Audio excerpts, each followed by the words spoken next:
Friday morning, 8:42, Monday, last Monday ever. For me, anyway. Don't worry, the world is not ending. You're still going to get Mondays. I tried to work out a deal that when I left, I was going to take all the Mondays with me for you guys, but unfortunately, we didn't have the votes. What it was. Good morning, 8:42. Galvo Enterprises, IT&E, and Jack in the Box, and Mount Carmel School, proud to present. Oh, yes. Thank you, sir. Proud to present this episode of The Link here with Joe, sir, on the ones and twos. And, of course, let's get over to the NMI. Hold on, sir. Fit to lead. Yes, let's go over to the NMI where we do a weekly segment on Mondays. So this will be the last segment with me. It's called Fit to Lead, and it's brought to you by the Office of the Governor of the CNMI. Fit to Lead, COVID Weekly with Governor Ralph Torres, paid for by the Office of the Governor. All right, and this week's focus is going to be on mental health and the mind-body relationship with Dr. Glenda George, who joins us in the KUAM News Link Zoom room. Good morning, Doc. Hi, good morning. Doc, before we proceed and go any further, could you just tell people your title, your credentials, and all that stuff? Okay, sure. My name is Dr. Glenda George, and I work at the Commonwealth Healthcare Corporation in Saipan, and part of the Community Guidance Center, where we work with the community for all behavioral health needs. And my role here is the Clinical Services Officer. And let's go ahead and get right into it. I know that we're going to talk about the mind-body connection, which is a huge part of Fit to Lead. And anytime you're getting healthy, getting exercise, there's things that happen like chemically, physiologically with your body that affect your mental state and your mental health. But before we get into that, I wanted to talk with you because we're in the Zoom room talking during the break. As we get back to the new normal, right? And you hear that so much, back to normal, back to normal, back to normal. And I feel like it's got some people questioning whether or not mentally they are back to normal, right? Maybe when you hear this back to normal, back to normal, back to normal, and like mentally you're not there yet, you might think something's wrong with you or, whatever. Maybe you're wondering, gosh, if we're back to normal, why do I still have these feelings that I had, during the pandemic? So can you kind of address that before we get into the mind-body connection? Because I feel like it's a thing. Oh, sure, of course. I guess I would premise that with, normal can be very subjective, right? Depending on how you see things and really the circumstances around you. So when the pandemic hit, and granted it did not hit only our region of the world, but the rest of the world, it was very scary. It was a time of uncertainty. There was a lot of threat to humanity, right? So with that, there came a lot of adjustments that had to be made in the way that we lived our day-to-day lives, the way that we saw the world around us and how we interacted with people.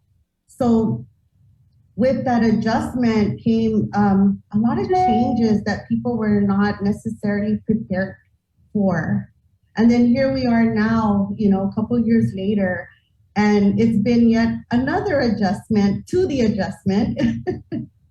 So, it does come with a lot of different reactions and responses from people, and every individual is different.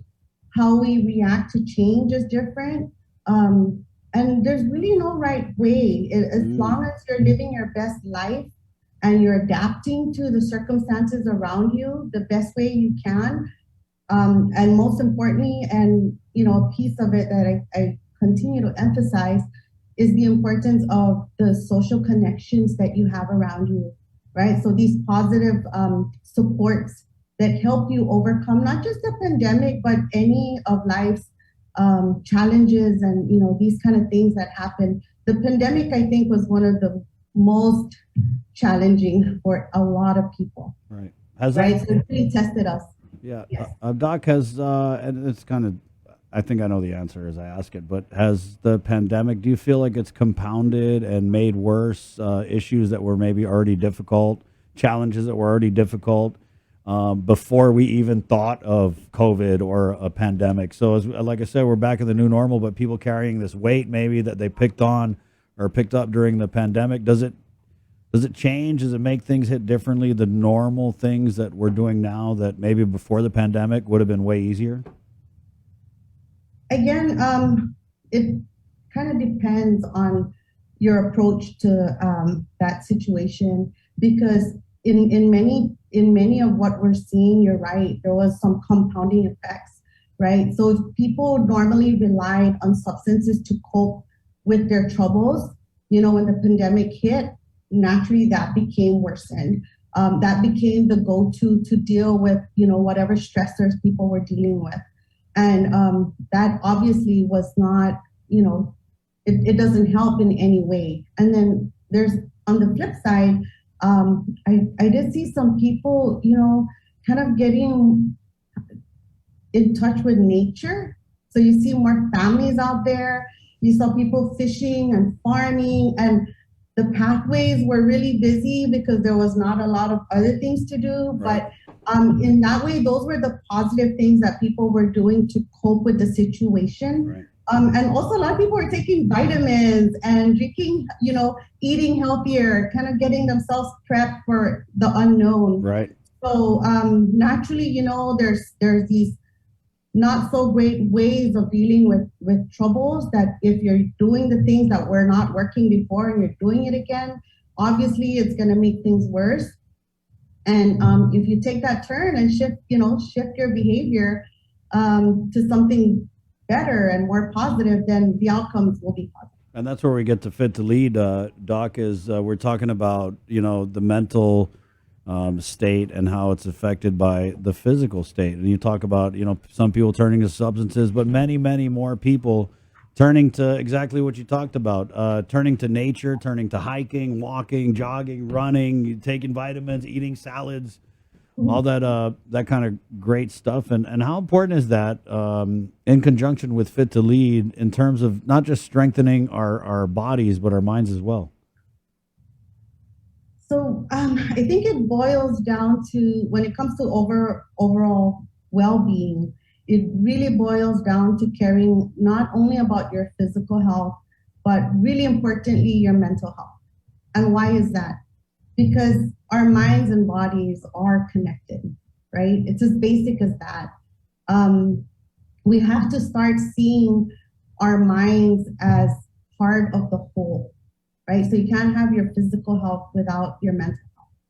And what really drives our behaviors, what drives us to do the things that we do, is how we see things, our perspectives, our view of the world, our view of ourselves in the world, our values, our relationships with people, all of these factors. And because we're human beings and we're so complex, all of these factors matter, right? They're important.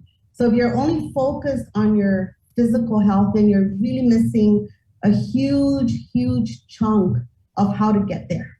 So it's really important that you put a lot of emphasis and focus your attention on the health of your mind, because that's what will drive your motivation, your behavior, your actions to do what you want to do to reach your goal. Right, Doc. So when you have these people who are, let's say, they're just struggling with some issues, and then they jump on the Fit to Lead, and they're doing the 5K, they're doing, maybe they're doing the morning Zumba that, we've heard about, but their mind isn't making that curve, right? Because I went through the same thing. I hit the gym, last year because I was just really felt bogged down by a lot of, just looking at the news so closely and knowing things that are going on and all that stuff. It really, for me, it gave me a weight. And so when I was hitting the gym for a couple months, I was feeling good physically, but mentally it was still there. And it wasn't until I followed the advice that you just gave that I started to really see some big changes. So when people kind of start with the physical side of it, what do you think is a key point for them to start looking at maybe some of the mental triggers and addressing those? Well, one of the things that we can think about, and I think first and foremost, when you're on this, when you have a goal, okay, and whether it be hitting the gym to lose weight, or if you want to just kind of prevent illness, or you are dealing with something health wise and you want to get stronger, the motivation will always be, why are you doing this, right?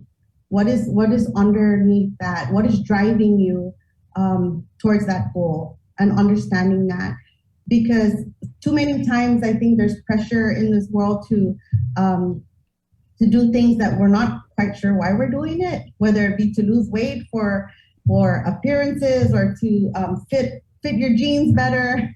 Those are all normal and natural part of being a human being. But really, underneath all that, there's some meaning that drives you to a certain goal, and understanding that and recognizing that, I think, is really important. As far as the moods that you describe, that people go through, especially during the pandemic, I think that was very, very normal for people to be experiencing a lot of anxiety. With anxiety, sometimes you see depression along with that. Sometimes those things happen because of the circumstances around us that we cannot control, right? There was a lot happening during that time, and the loss of life of one life is big, but let alone hundreds of thousands at the time, and not being able to control the things that were happening around us. Those are very normal emotions to experience, and being able to acknowledge that it's normal is part of the equation, right?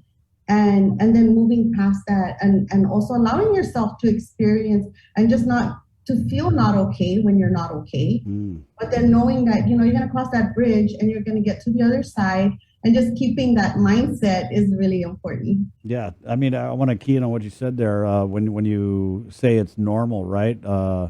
That doesn't mean the end of it, right? Though, so you don't say, "Hey, you're going through some things." Oh, yeah, I'm having anxiety and depression. Oh, that's normal. Yeah, everybody's going through that. Oh, okay, everybody's going through it. Right. That's not the end of it, right? What happens then? Right. And there's always help. That's why we're here. It's there's some times where we lean on the people around us, right, for things that are quote unquote normal. And those type of emotions that usually come and go don't necessitate a clinical person to jump in, right? We don't want to medicalize every human emotion that we experience, because we're very resilient. We know that as a community, as a region, as a region of Pacific Islanders, we've seen how we can, overcome and persevere through even the hardest times. But that doesn't mean that if you have, a difficult time or a more difficult time in different situations, you react differently. But there's always help. And I think that's where people need to let down their guards and just not let the stigma of receiving help interfere with that process, because it'll be brighter on the other side once you're able to get to that step and get the help that you need. So yes, certainly that's always one of the solutions, depending on what you're dealing with. And if you're not sure, then reach out for help and find out. And a professional will let you know whether or not, you need to get more intensive, services, or, hey, you can just get some support for the meantime until you're ready to get back on your feet. But we have to always keep in mind that different folks have different reactions, and not everyone is the same. Thank you for that, Doc. Is there a contact number, maybe viewers? I know we get a bunch of viewers from the NMI and listeners too, and then, we report on these interviews in the news. A lot of eyes and ears on it. Any contact info, website people can go to for more resources and assistance? Okay. Well, we have a website for the CHCC, Commonwealth Healthcare Corporation, and then for the Community Guidance Center, the contact number here is 670-323-4063 and 6560. Thank you, Doc. All right. Thank you. Take it easy. Of course. Our pleasure. Right on. There you go. Dr. Glenda George of the Commonwealth Healthcare Corporation. She's a clinical psychologist. Great advice there. Right.